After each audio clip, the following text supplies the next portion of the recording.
Hey sister friends, it's Terry from Sisterhood of the Traveling Brush, and today I'm working on the $100 challenge from Henson Home Furnishings. They created this challenge for a bunch of us furniture flipping YouTubers to come over and see what we can do to flip a piece for under $100, including everything. That's going to include the paint, the sandpaper, the paintbrush. Anything that we use on here has to be counted in the total. So make sure and look down below for the playlist that goes with that. This should be a lot of fun to see what everybody does and what they come up with. I have a set of these nightstands that I paid $40 for. That's more than I usually would spend on some nightstands, but they're very nice, in good condition. I think it's going to look wonderful. So hopefully I'll have the whole set at the end and everything included for under $100. Make sure and follow the other YouTubers who are in there, furniture flippers, and let me know what you think. Well, y'all, I'm in the middle of an epic fail. Not with my project. I'm pretty happy with that, but I wanted to stop for a minute before I finished up. I just have to wax on the sides here, and then I'll be done with this. But I got caught up in what I was doing and forgot what I was doing. Sorry. It happens. I want to talk about, I started calculating because this whole challenge was to flip a piece for under $100 to encourage new furniture flippers to know you don't have to have a whole lot of money going into it in order to flip furniture. And I just came in here and did the stuff that I normally do, but I've also been doing this for, you know, 10, 15 years and maybe 20 years. Anyways, I've been doing it a long time, that I've accumulated a lot of tools and a lot of things, and you don't use them all up with each one project most of the time. So I want to stop and talk about that real quick. And I'm going to put a graphic in at the end for this. I'll make that in just a minute. But for the tables, we're just working on one in this, but I have two. So I'm pricing everything as the set and individually so that we can get those numbers accurately. But I paid $40 for the set of two. I used 8 ounces of paint, which is sitting back there, even though I mixed up 2 colors that I had already to come up with the color. That also, you know, shows you how to stretch your paint. It's $13 for, I used Dixie Belle chalk mineral paint. That's $13 for an 8 ounce. And it didn't take 8 ounces actually to paint both of these. And I love it thick, and I'll talk about that some during that, or I did talk about that some during part of the earlier video. But so $13 worth of actual paint. Here's where, and White Lightning I cleaned with. This is $5.99. It's 8 ounces, so that means there's 16 tablespoons in here. I used 1 tablespoon between the 2 tables. So I'll calculate that for us. Here's where things started getting iffy and I went off track just because. I used the Easy Peasy Spray Wax from Dixie Belle. It's kind of expensive, but it works so good. I really, because of the, you always got to shake it up real good. Don't know why I'm shaking it right now. Anyways, I thought it was the best thing for the project, but I totally forgot I was supposed to be doing it on the cheap. So I want to just stop real quick and tell you what the alternatives are. If you're going to put a dark wax on any of the chalky style or mineral style paints, you really need to use a something to seal up the chalky part of it before you put on your dark wax, because it's going to grab that dark, it's going to get in all those crevices and creases and be more than you want. And if you've used another top coat underneath it, it's easy to wipe it back. So $19.99, and that's for the whole bottle. And by the end of everything on 2 tables, we'll have used half a bottle, so 1/4 of a bottle per table. But it still could have been done cheaper. Any kind of the spray sealer you can get it at Hobby Lobby has a low odor one, the Walmart or wherever. Those are usually $10 or under per container, and you know, you would probably use, I don't know, 1/8 of a container per, but you would just spray that lightly over your paint to seal that some, and then you could come back with your dark wax. Other alternatives are, I paid $9.95 for this Best Stain Wax. Would have been half the price of the other wax. It would have just taken me a little more elbow grease. And because I have the torn rotator cuff, my mind automatically thinks, hey, what's going to be less movement of the shoulder? So this would have been a little more, so I didn't. But another alternative is using, and this would have been $13.99. This is Clear Coat Satin by Dixie Belle as well. And it would have taken probably half of this or less to do both. So 1/4 of this container per nightstand. And these are good big nightstands.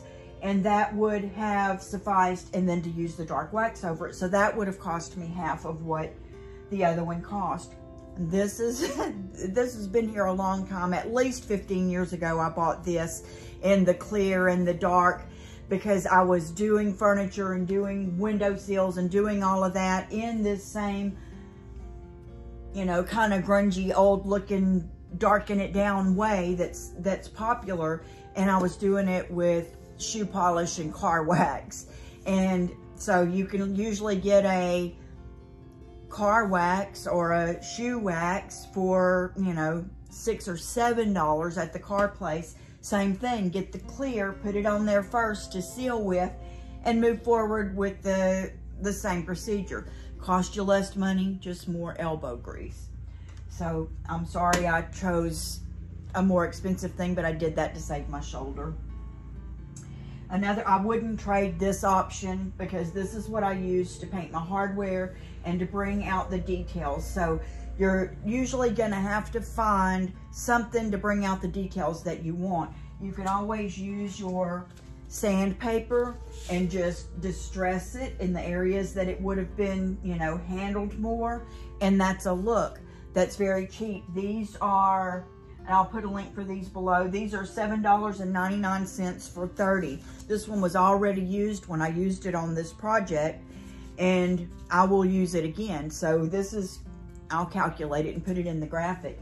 But so decide what's gonna be the one characteristic that's gonna draw attention to your piece. For me, I went with this because I knew that's really what I wanted on there, and I was gonna add it into the budget. And this was $14.99.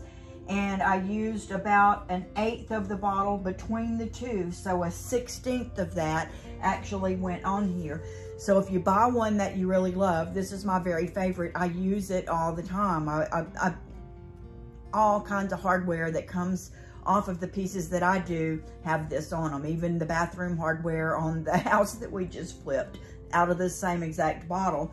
And I just did that whole bathroom. I've used it on 2 or 3 pieces of furniture, and then these, and it's still well over halfway full, 2/3 full at least.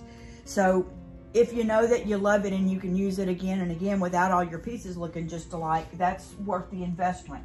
Here's another place where I wonked up.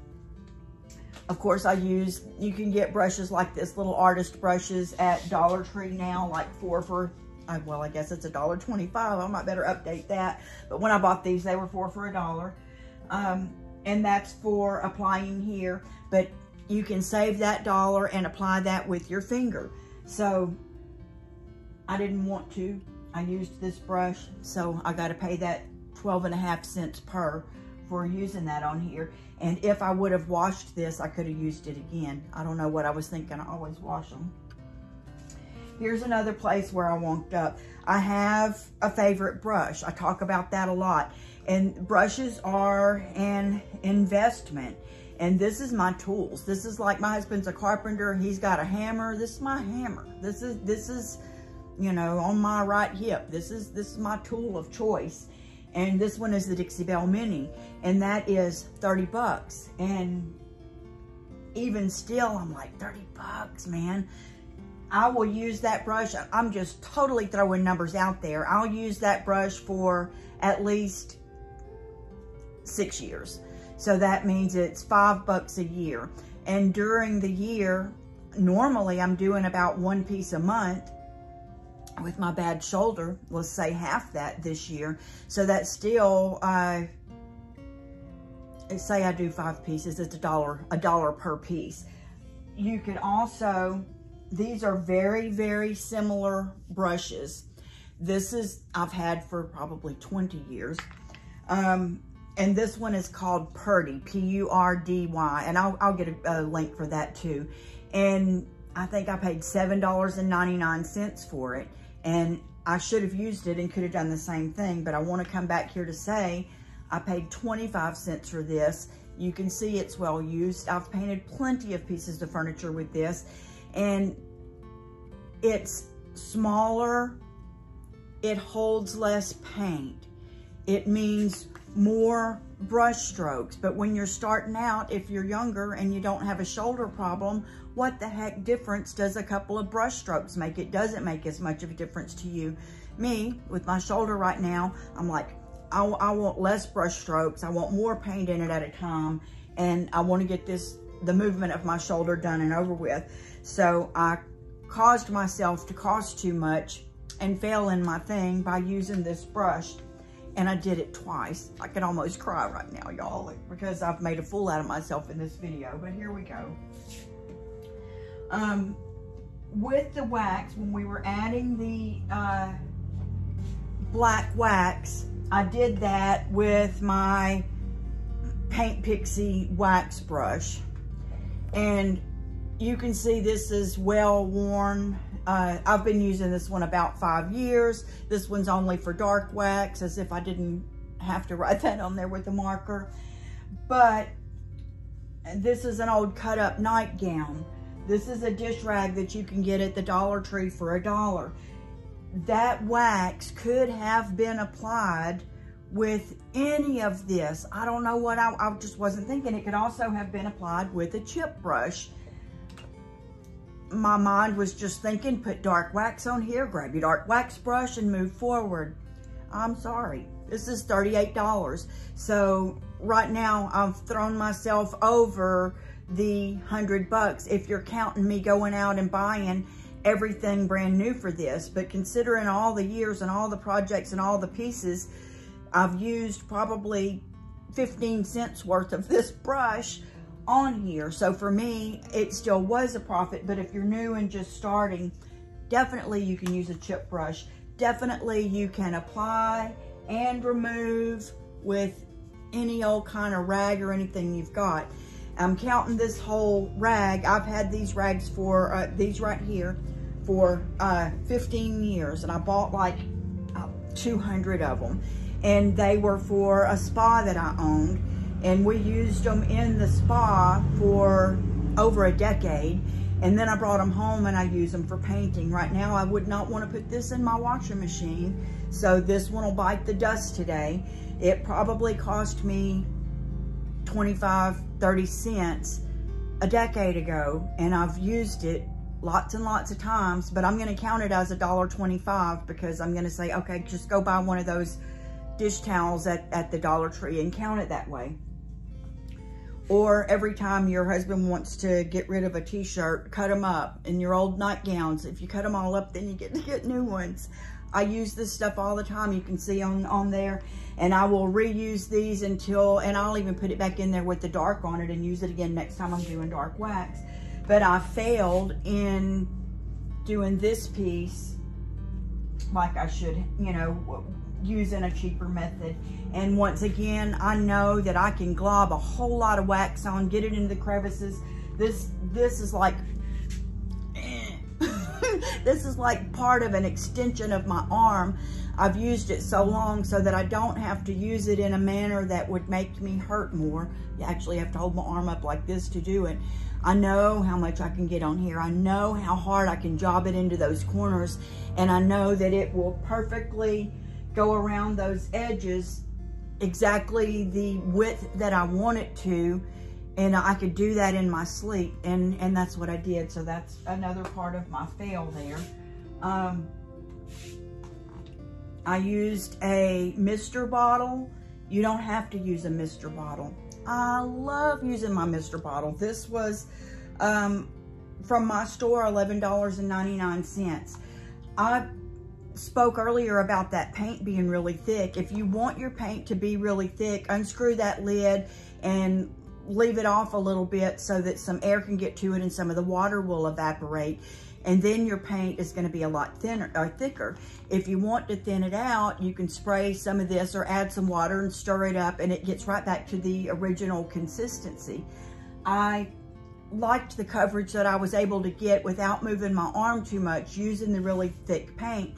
But sometimes it's so thick, so dry, and here in Louisiana, I mean, it's 100 and something degrees, it needed some moisture to move with. So I grabbed this because that's what I would have always done and thinned it out. But I could have just as easily dipped the tip of my brush down into my water bowl and kept on going that way without the mister. I like the mister. If I was you, I would invest in the mister if you're going to use chalky style paint, but you don't have to. And I just by, you know, knee-jerk reaction used it. So I think that's all that I used. If not, I'll you know, have it in the graphic here in a minute whenever I do that. But as of right now, don't have everything totaled down. As of right now, if I would have had to buy everything that I used new to start out, because I was a new furniture flipper, without tax, I would have spent $194.20 to do 2 tables and had a whole bunch of stuff left over to use in the future, but that's not how this challenge worked. So I failed, and I'm sorry, and I hope that this talk was able to help. The first thing I knew that I wanted to do was get this hardware off. I'm going to be reusing it. We'll paint it here in a little while with the Dixie Belle Mousse and Diamond, or Gemstone Mousse, I think it's called. But first thing I needed to do before I cleaned it, before I sanded it, anything, was go ahead and get the hardware off.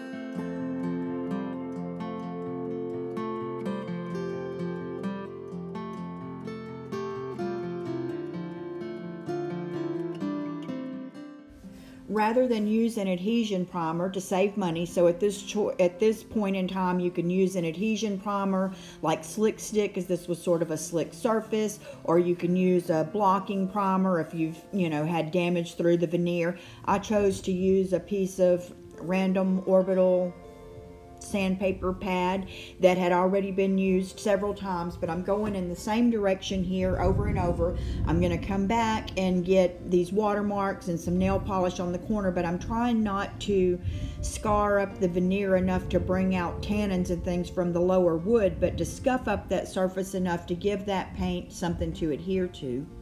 Then I start to tackle the fingernail polish or paint or whatever it is that the kids got on there, and I'm kind of still just going back and forth along with the wood grain there, and then going to do the best I can to get that off without damaging the veneer too much through there, causing it to have problems with bleed through or scarring and stuff showing later on.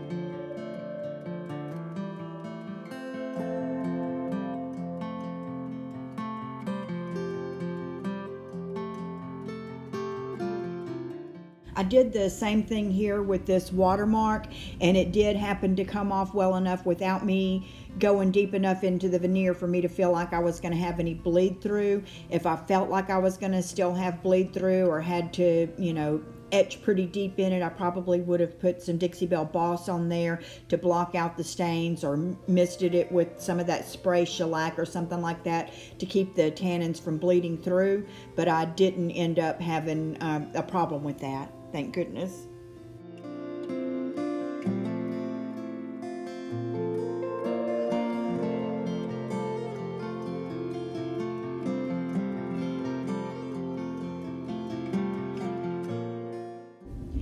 after I got the top smoothed off and everything ready, I then took my sandpaper and went over all of the rest of the surface just lightly. I did come in with my sanding pad a little bit here to get in those crevices to make sure that would go in good, and then everywhere else I just wanted just enough of a light scuff on there that the paint would have something to adhere to. It's always important to get where your hardware goes, where it was at, and sometimes there will be adhesive or built up, I don't know, polish and things like that under it. So you want to make sure and get that real good without sanding too deep. And then still here, this is changing direction again, so making sure to stay the direction of the wood grain.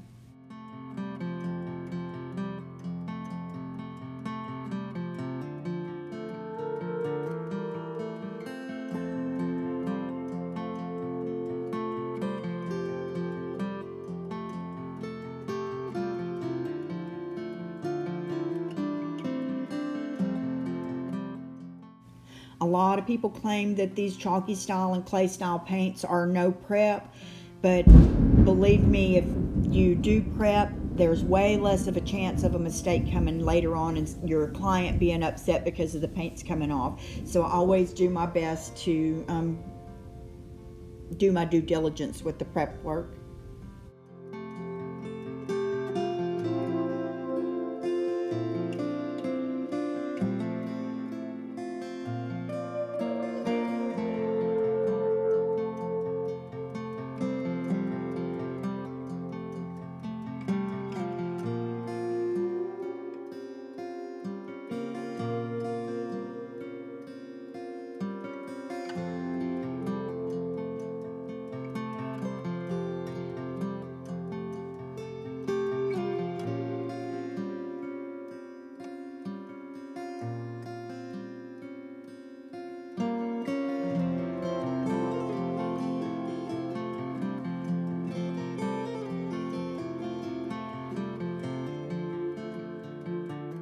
Cleaning is very important for proper adhesion as well. I use warm water, Dixie Belle White Lightning, and a kitchen sponge that I get in like an 8-pack at the dollar store.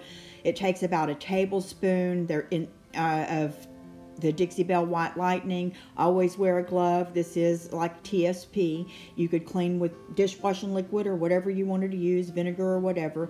But you mix that up real well and then clean all the surfaces. You're getting the sanding dust off, old polish off, anything, any type of residue, dust or dirt that's on there, you want it off. And this also deglazes a little bit, so along with our scuff sanding, this part helps with getting the paint to adhere and to stay adhering and not sort of flake off later. You got to make sure and rinse this really good because it does leave a residue on there. If you don't rinse it really well, your paint may not adhere later on. So just throw this stuff out, rinse out your sponge, get some clear water, and go back over it.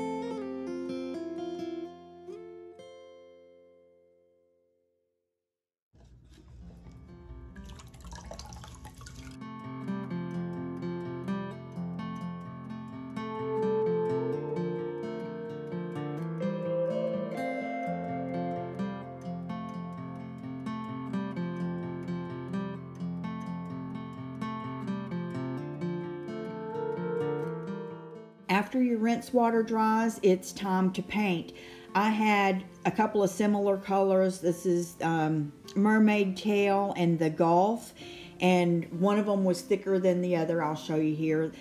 They can get really thick after they're old, and also if you leave the lid off for a little while. And I love the thick pastiness of it for getting texture and things like that, and just for getting good coverage. But I decided to mix these two colors together to come up with a custom color, and because I had two, half a jars there. See how much thinner it is here? I just mixed both of these together and I came up with one 8-ounce jar full of a custom color. So we're calculating in 8 ounces, which is 13 bucks.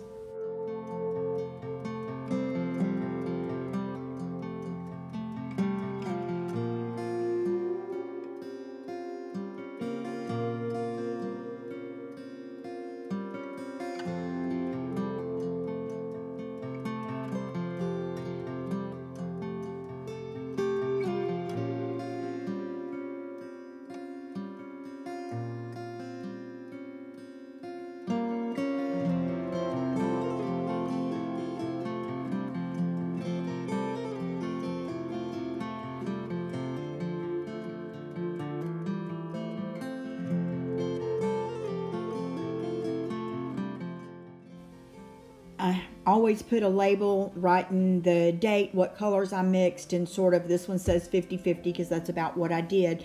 And I have my Mr. bottle out here ready to start getting the paint on.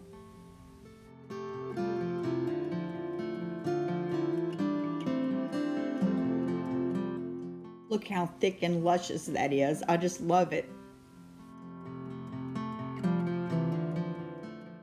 I got a whole lot of paint on my brush, so I'm just sort of offloading a little bit here and there on there, which I love to do, and on both sides so that it spreads easily, but I don't want it to start drying because this is so thick and have a clod there. But basically, whatever method you use, let's get a little water on there because it's not spreading as quickly or as easily as I want it to. But just slapping some paint on there. This will be the whole first coat.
As I'm going on the sort of more vertical surfaces, I'm putting a little bit of the water misted on there and then coming on with my thick paint, and that helps to spread it and move it and thin it out all at the same time, and I really get good coverage that way. It's one of my favorite ways to paint.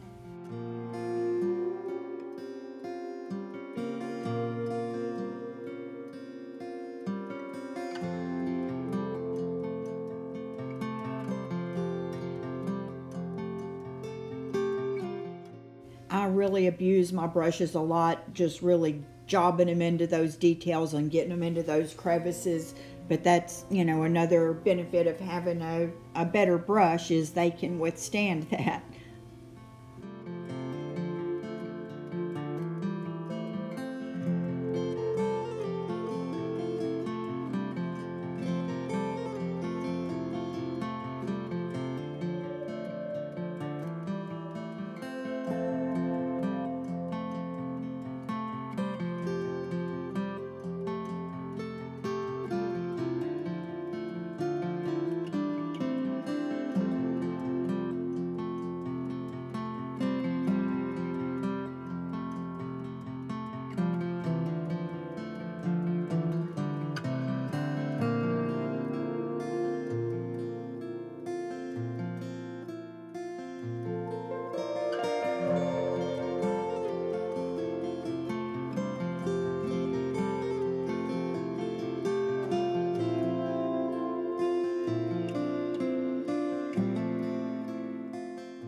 These feet are a pain in the patootie. I will put this on my hydraulic table later on to lift it up, or either after all of the paint dries. Another tip is to lay the piece of furniture on its back to where you can make sure and get all the way around on the feet.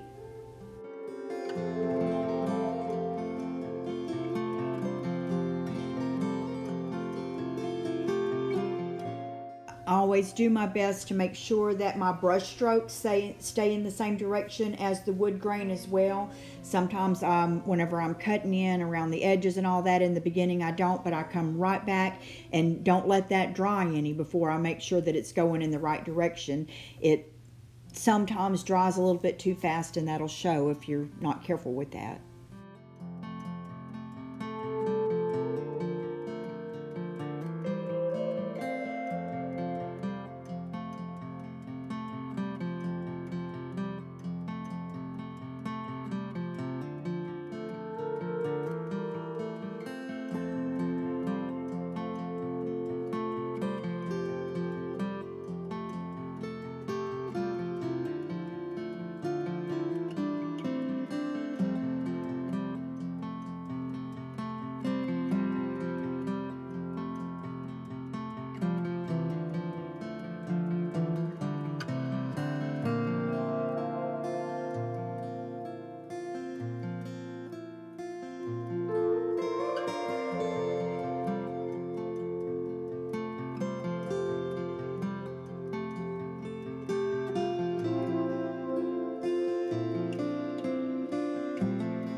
I usually paint these drawer sides. Some people do, some people don't. That's totally up to you. I put a thin coat on there and wax them and seal them just like normal, as long as it's not a tight fit, you know what I mean, so that it's going to scratch that later on. If you've got a tight fit there, I would sand that completely to make sure there was no paint on it. Put something like Big Mama's butter or wax or something on there to help it glide in and out good. As long as it has a good finished edge, painted or not painted, not just where some of the paint goes over it a little bit or something, it's going to look good and professional.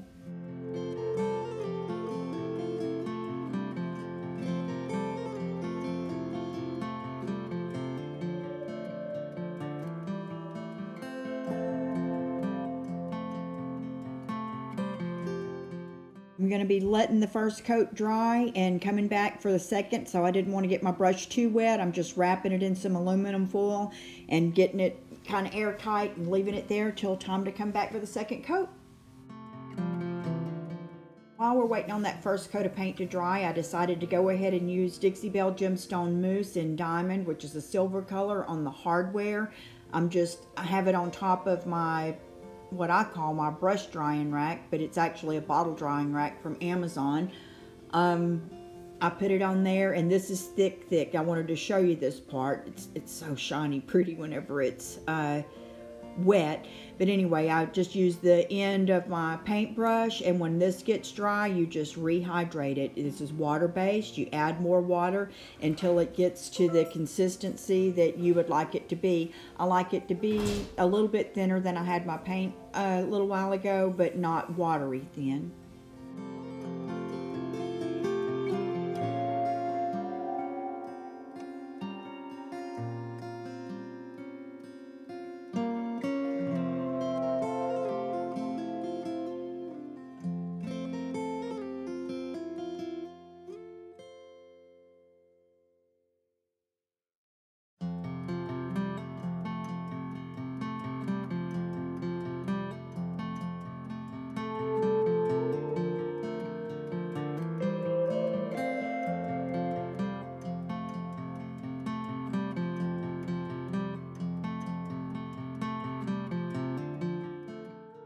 I just paint this on with my artist brush. You could use, your fingers and just wipe it on there if you wanted. I have done that before, but I really like to use the brush and paint it on. But this almost looks like a metal foil, or like there's metal flakes in it. It actually has that little bit of texture if you let it thicken up in any of the areas. So I always make sure and get it good and flat and smooth around the crevices and areas like that, so that it looks flatter and shinier and prettier in the end.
I tore off a piece of the foil off of the other brush and wrapped up this brush for when I come back and do the little nail heads.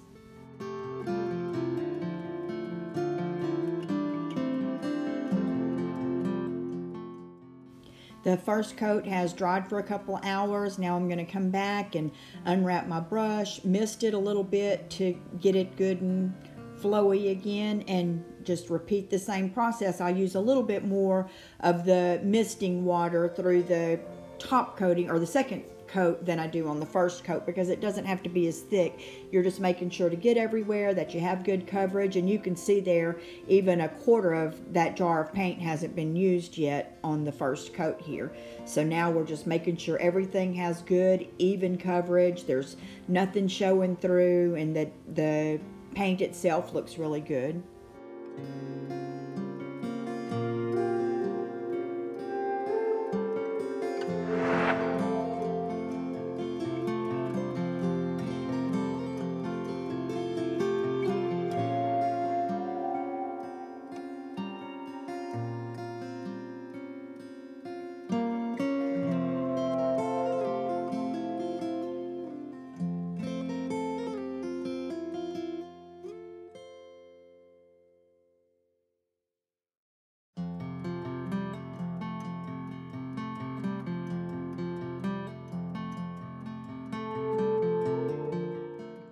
So we have two full, really good coats on this one, and it is not quite half, there's still half in there.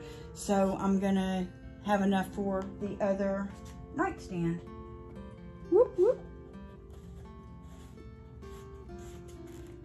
We're gonna let this dry really good. I'll probably let it dry overnight, and then we're gonna come back with some wax and some mousse and all those fun things. Here's where I got off track a little bit and just grabbed what was easy for me to use rather than what was inexpensive. I'll blame it on that day 2 itis. So this is the Easy Peasy Spray Wax. Make sure you keep it shook up really good. It cures in 6 hours. I mean, this is going to be done. And you put it on, wipe it on. That'll seal the chalk and the minerals up to where when we put the dark wax on later, we'll be able to have a little bit more flexibility and movement with it to make sure it goes where we want it to.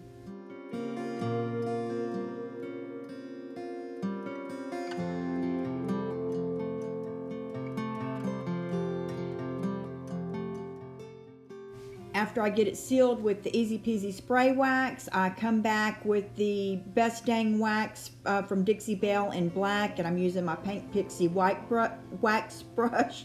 But you could just as easily apply this with an old rag, a piece of an old t-shirt, a chip brush, anything that you have here. And I'm just going around the edges, deep in those nail holes and in all the crevices. And you don't want to do too large of an area before you come back and start wiping some of it off. So that's what I'm doing here, and using an old dishcloth.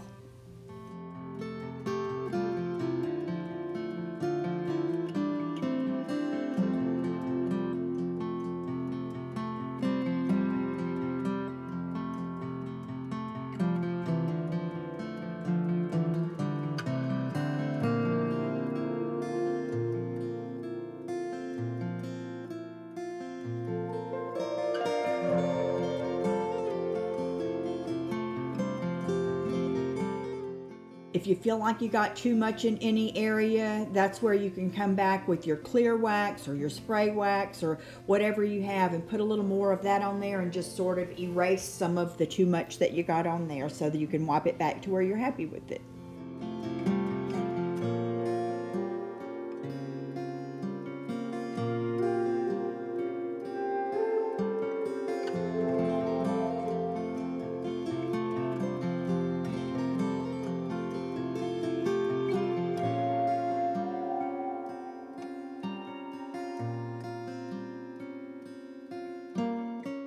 Now that I have that how I want it, I'm going to grab the Gemstone Mousse in Diamond from Dixie Belle. It was $4.99 for this little jar.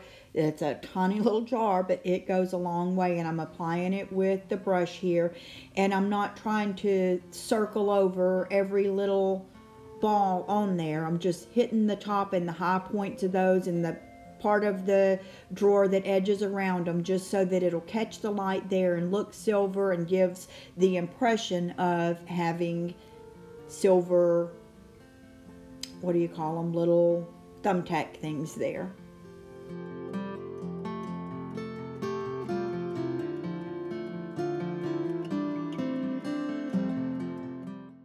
This really does bring it to life and really is the enhancement that these pieces needed to bring them to the next level. I just love it. It's my favorite part about them.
Now it's time to get the hardware back on so that we can see if everything on the front of the drawers, which is the, the front face of the piece, is how we want it, and then I can go around and finish the finishing details of the wax on the rest of the piece.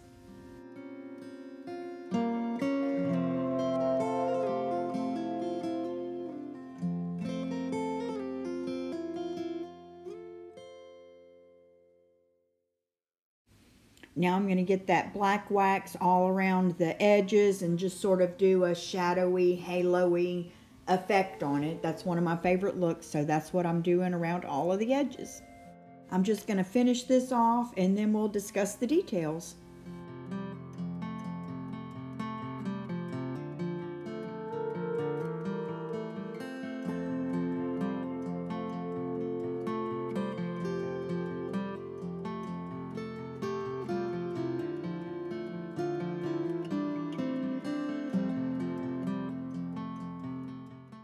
Now for the numbers. We've already decided this was an epic fail, but I'm going to give you the 3 sets of numbers: the out-of-pocket expenses, the option of using cheaper materials, and the actual cost per piece the way that I calculated in my business. My out-of-pocket expense total was $194.20, and that included the $40 for both tables, and each of the items that I mentioned in the beginning with the prices for those total $194.20.